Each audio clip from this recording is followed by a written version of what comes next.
എല്ലാവർക്കും നമസ്കാരം. Food and ക്രാഫ്റ്റിലേക്ക് സ്വാഗതം. ഇന്ന് ഞാൻ വന്നിട്ടുള്ളത് ഒരുപാട് പേര് റിക്വസ്റ്റ് ചെയ്തിട്ടുള്ള മറ്റൊരു വീഡിയോ ആയിട്ടാണ്. കഴിഞ്ഞ ദിവസം ഞാനൊരു പെയിൻറ്റ് ബ്രഷ് ഉണ്ടാക്കുന്ന വീഡിയോ ചെയ്തിട്ടുണ്ടായിരുന്നു. അപ്പോൾ കുറേ പേര് ചോദിക്കുകയുണ്ടായി എങ്ങനെയാണ് ഈ സ്പോഞ്ചിൻ്റെ ബ്രഷ് ഉണ്ടാക്കുക എന്നുള്ളത്. അപ്പോൾ ഞാൻ വിചാരിച്ചു എന്നാൽ അതും കൂടെ ഒന്ന് ചെയ്യാം, അപ്പോൾ കംപ്ലീറ്റ് ആയല്ലോ. അപ്പോൾ അങ്ങനെയാണ് ഈ ഒരു വീഡിയോ ചെയ്യണത്. എല്ലാവരും സ്കിപ്പ് ചെയ്യാണ്ട് കാണുക. നിങ്ങൾക്ക് എന്തായാലും ഈ വീഡിയോ ഹെൽപ്ഫുൾ ആവും. വെറുതെ ഇതൊന്നും വാങ്ങിയിട്ട് നമ്മൾ പൈസ കളയേണ്ട ആവശ്യമില്ല. വളരെ സിമ്പിളായിട്ട് നമുക്ക് കുറച്ചൊന്ന് ആലോചിച്ച് കഴിഞ്ഞാൽ ഇതുപോലത്തെ ബ്രഷൊക്കെ ഉണ്ടാക്കിയെടുക്കാനായിട്ട് പറ്റും.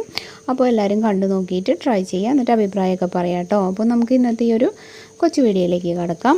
ആദ്യമായിട്ടൊരു സ്പോഞ്ചിൻ്റെ പീസ് എടുക്കുക. അപ്പോൾ ഞാനിതൊരു വലിയ സ്പോഞ്ചിൻ്റെ പീസ് വാങ്ങിച്ചതാണ്. 20 രൂപയായിരുന്നു. ഇതതിൻ്റെ പകുതിയാണ്. പകുതി ഞാൻ എടുത്തിട്ടുണ്ടായിരുന്നു കേട്ടോ ആദ്യം. അപ്പോൾ ഇങ്ങനത്തെ സ്പോഞ്ച് വേണമെന്നില്ല. നമ്മൾ അടുക്കളയിൽ യൂസ് ചെയ്യുന്ന സ്ക്രബ്ബറില്ലേ, അതായാലും മതി. എന്തായാലും നമുക്ക് ഏത് സ്പോഞ്ചാണ് നമ്മുടെ കയ്യിലുള്ളതെന്ന് വെച്ചിട്ടുണ്ടെങ്കിൽ അതിൽ നിന്നൊരു ചെറിയ പീസ്, സ്ക്വയർ പീസ് ആദ്യം കട്ട് ചെയ്തെടുക്കുക കേട്ടോ. ആവശ്യത്തിനുള്ള വലിപ്പത്തിന് നമ്മുടെ സാധാരണ കത്രിക വെച്ചിട്ട് കട്ട് ചെയ്താൽ മതി കേട്ടോ. ഞാനിതിങ്ങനെ സൈഡ് നല്ല സ്മൂത്തായിട്ട് കിട്ടാൻ ബ്ലേഡ് വെച്ച് കട്ട് ചെയ്തതാണ്. എന്നിട്ട് ഞാനിപ്പോൾ ഒരു പഴയ പെന്ന് എടുത്തിട്ടുണ്ട്. ഇനി നമുക്കിതിനൊരു പിടി വെച്ച് കൊടുക്കാൻ വേണ്ടിയിട്ട് ഈ പെന്നിനെ ഇതിൻ്റെ ഉള്ളിലോട്ട് കയറ്റി വെക്കണം. അപ്പോൾ അതിന് വേണ്ടിയിട്ടൊരു ചെറിയ ഹോൾ ഇട്ട് കൊടുക്കാം ഇതിൻ്റെ സെൻറ്ററിൽ. എന്നിട്ട് നമുക്ക് ഈ ഒരു പെന്നിൻ്റെ പീസ് നമുക്ക് ഇതിൻ്റെ ഉള്ളിലോട്ട് കടത്തിയിട്ട് ഒട്ടിച്ച് വയ്ക്കാം. ഗ്ലൂ ഗണ്ണില്ലെങ്കിൽ നമുക്ക് ഫെവി ബോണ്ട് എന്ന് പറഞ്ഞിട്ടൊരു ഗമ്മ് കിട്ടില്ലേ, അത് വെച്ചിട്ട് കറക്റ്റായിട്ട് ഒട്ടിയിരിക്കും. പിന്നെ ഫെവിക്കോൾ വെച്ചിട്ട് ഞാൻ ചെയ്ത് നോക്കിയിട്ടില്ല. നിങ്ങൾ ട്രൈ ചെയ്ത് നോക്കുമോ, ഒട്ടുകയെന്ന് അറിയില്ല. കണ്ടോ, ഇതിപ്പോൾ ഞാൻ ഒട്ടിച്ച് വെച്ചിട്ടുണ്ട്. നമ്മുടെ ഗ്ലൂ ഗണ്ണായതുകൊണ്ട് തന്നെ പെട്ടെന്ന് ഒട്ടി കിട്ടും.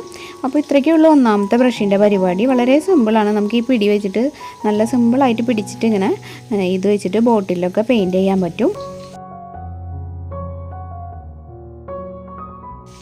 ഇനി രണ്ടാമത്തെ ഐഡിയ പറഞ്ഞുതരാം. കണ്ടില്ലേ, ഇത് നമ്മുടെ നെയ്യിൻ്റെ കുപ്പിയിലെ ചെറിയ കുപ്പി, അതിൻ്റെ മൂടിയാണ്. ഏതെങ്കിലും ഒരു ചെറിയ കുപ്പിയുടെ മൂടി എടുക്കുക.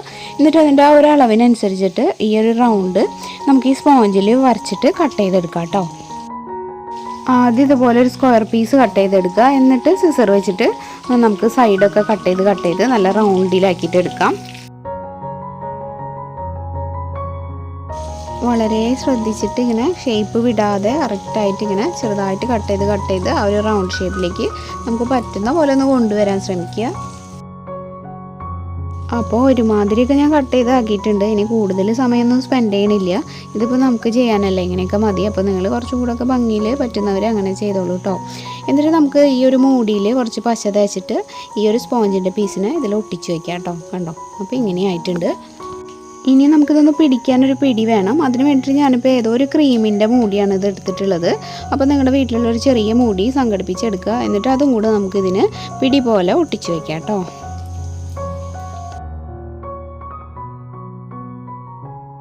അപ്പോൾ നമ്മുടെ രണ്ടാമത്തെ ഐഡിയയും ഇവിടെ കംപ്ലീറ്റ് ആയിട്ടുണ്ട്. ഇതെനിക്ക് പെട്ടെന്ന് മനസ്സിലേക്ക് വന്നൊരു ഐഡിയ ആണ് കേട്ടോ. അപ്പോൾ എനിക്ക് ഇത് തന്നെയാണ് ഏറ്റവും ഇഷ്ടമായതും ചെയ്യാനും ഏറ്റവും സുഖം അതാണ് തോന്നിയത്. അപ്പോൾ നിങ്ങൾക്ക് ഏതാ ഇഷ്ടമായെന്നുണ്ടെങ്കിൽ അത് പറയണേ. അപ്പോൾ 2 എണ്ണം കഴിഞ്ഞു. ഇനി ഒരു സിമ്പിൾ ഐഡിയയും കൂടി കാണിച്ചു തരാം. അതിന് വേണ്ടിയിട്ട് ഞാനൊരു ചെറിയ സ്പോഞ്ചിൻ്റെ പീസ് എടുത്തിട്ടുണ്ട്. എന്നിട്ട് അതിൻ്റെ ഒരു സൈഡ് ഇങ്ങനെ നന്നായിട്ടൊന്ന് കൂട്ടി പിടിക്കുക. ഒന്ന് അഡ്ജസ്റ്റ് ചെയ്ത് പിടിച്ചിട്ട് ഇതുപോലത്തെ ഡ്രസ്സിനൊക്കെ നമ്മൾ കുത്തുന്ന ഒരു ക്ലിപ്പില്ലേ, അതെടുത്തിട്ട് ഒന്ന് കുത്തി കൊടുക്കുക. കണ്ടോ, അപ്പോൾ നല്ല സിമ്പിളായിട്ടുള്ള സ്പോഞ്ചിൻ്റെ ബ്രഷ് ഇവിടെ റെഡി ആയിട്ടുണ്ട്. നമുക്ക് കഴുകിയിട്ട് എടുക്കാനൊക്കെ വളരെ എളുപ്പമാണ്. ഈ ഒരു ക്ലിപ്പ് ഊരിയിട്ട് സ്പോഞ്ച് എടുത്ത് വേഗം കഴുകാമല്ലോ. അപ്പോൾ ഇത് വളരെ സിമ്പിളാണ്, ഈസിയാണ്. അപ്പോൾ നിങ്ങൾ ഇതും ട്രൈ ചെയ്ത് നോക്കൂ കേട്ടോ. അപ്പോൾ ഇനി ബോട്ടിലൊക്കെ പെയിൻറ്റ് ചെയ്യാനുള്ള ബ്രഷ് നമ്മൾ കടയിൽ നിന്ന് വാങ്ങേണ്ട ആവശ്യമില്ല. ഇതുപോലെ ഏതെങ്കിലും ഒരു രീതി ഉപയോഗിച്ചിട്ട് നിങ്ങൾക്ക് വീട്ടിൽ തന്നെ തയ്യാറാക്കിയെടുക്കുക. അപ്പോൾ ഇങ്ങനെ പെയിൻറ്റ് ചെയ്ത് കൊടുക്കുമ്പോൾ ഒരേ ഡയറക്ഷനിൽ തന്നെ ചെയ്യാനായിട്ട് നോക്കുക. പിന്നെ ആദ്യം കുറച്ചിങ്ങനെ ബബിൾസ് പോലെ വരും. അപ്പോൾ നമ്മൾ വീണ്ടും ഇങ്ങനെ മുകളിൽ കൂടെ ചെയ്ത് കൊടുക്കുമ്പോൾ ആ ബബിൾസൊക്കെ പോകും കേട്ടോ. അതൊന്നും ഇപ്പോൾ ഞാൻ ഇതിൽ പറയുന്നില്ല. അപ്പോൾ എന്തായാലും നിങ്ങൾക്ക് ഈ ഒരു 3 ഐഡിയാസും ഇഷ്ടമായിട്ടുണ്ടാവും എന്ന് വിചാരിക്കുന്നു. അപ്പോൾ വീഡിയോ ഇഷ്ടമായെങ്കിൽ എന്തായാലും ഇതിനൊരു ലൈക്ക് തരിക. ഇത് നിങ്ങളുടെ ഫ്രണ്ട്സും റിലേറ്റീവ്സും ഒക്കെ ആയിട്ടൊന്ന് ഷെയർ ചെയ്യുക. അതുപോലെ പുതുതായിട്ട് ആരെങ്കിലും നമ്മുടെ ചാനൽ ഇപ്പോൾ കാണുന്നുണ്ടെങ്കിൽ ഒന്ന് സബ്സ്ക്രൈബ് ചെയ്തിട്ട് നമ്മുടെ ഫാമിലിയിൽ ജോയിൻ ചെയ്യുക കേട്ടോ.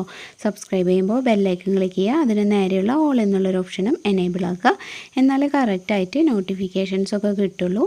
പിന്നെ നമ്മുടെ പുതിയ ചാനലായിട്ടുള്ള പ്രാർത്ഥനാസ് വേൾഡും സമയം കിട്ടുമ്പോൾ എല്ലാവരും കണ്ടു നോക്കിയിട്ട് സപ്പോർട്ട് ചെയ്യണേ. അപ്പോൾ ഹായ് പറയാനുള്ളവരൊക്കെ അടുത്ത വീഡിയോയ്ക്ക് വേണ്ടി വെയിറ്റ് ചെയ്യുക. നാളെ പറയാം കേട്ടോ. ഇന്ന് ഒരുപാട് ലേറ്റ് ആയിട്ടാണ് ഞാൻ എഡിറ്റൊക്കെ ചെയ്യാനിരുന്നത്. ഒട്ടും സമയമില്ലാത്തൊരു നേരമായി പോയി, അതുകൊണ്ടാണ്. അപ്പോൾ എല്ലാവരും സുഖമായിട്ടിരിക്കുന്നു എന്ന് വിചാരിക്കുന്നു. ഇനി നാളെ മറ്റൊരു നല്ല വീഡിയോ ആയിട്ട് വീണ്ടും വരാം. അതുവരെ എല്ലാവർക്കും നന്ദി. താങ്ക്